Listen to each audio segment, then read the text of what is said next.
Netanyahu is fuming. Netanyahu is fuming. That's not reflective of the conversations that I've had with him, but maybe he's saying something to somebody else that he's not saying to me. Washington থেকে Tehran, মধ্যপ্রাচ্যের আকাশ বাতাস এখন এক চরম উত্তেজনার পারদে ফুটছে। মার্কিন vice president JD ভ্যান্সের সাম্প্রতিক এক মন্তব্য যেন সেই আগুনে ঘি ঢেলেছে। দীর্ঘদিনের মিত্র ইসরায়েলের দিকে আঙুল তুলে ভ্যান্স যে ভাষায় কথা বলেছেন তা বিশ্ব রাজনীতিতে এক অভাবনীয় ও নাটকীয় মোড় সৃষ্টি করেছে। মিত্রতার সেই পুরনো সমীকরণে যেন আজ বড় ধরনের ফাটল ধরেছে, যা আন্তর্জাতিক মহলে নতুন এক আলোচনার জন্ম দিয়েছে।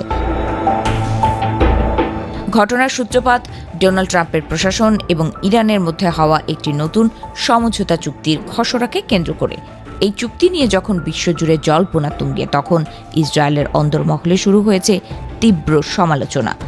ইসরায়েলি মন্ত্রী ও নীতি নির্ধারকদের অনেকেই এই সমঝোতাকে তেহরানের কাছে মার্কিন প্রশাসনের নতি স্বীকার হিসেবে দেখছেন, কিন্তু ভ্যান্স এই সমালোচনার জবাব দিতে গিয়ে যেন তোয়াক্কাহীন এক রণমূর্তি ধারণ করেছেন।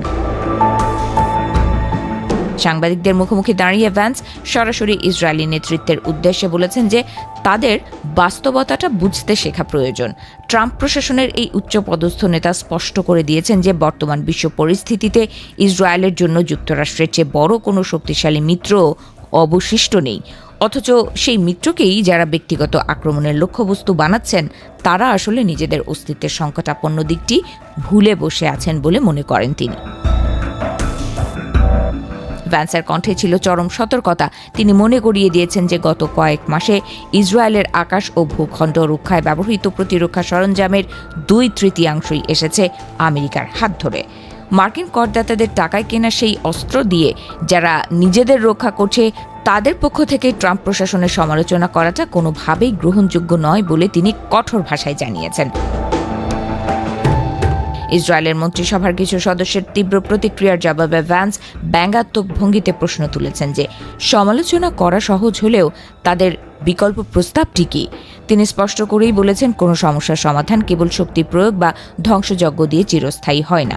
সব ক্ষেত্রেই যুদ্ধের পথে না হেঁটে আলোচনার টেবিলে আসার প্রয়োজনীয়তা তিনি বারবার তুলে ধরেছেন।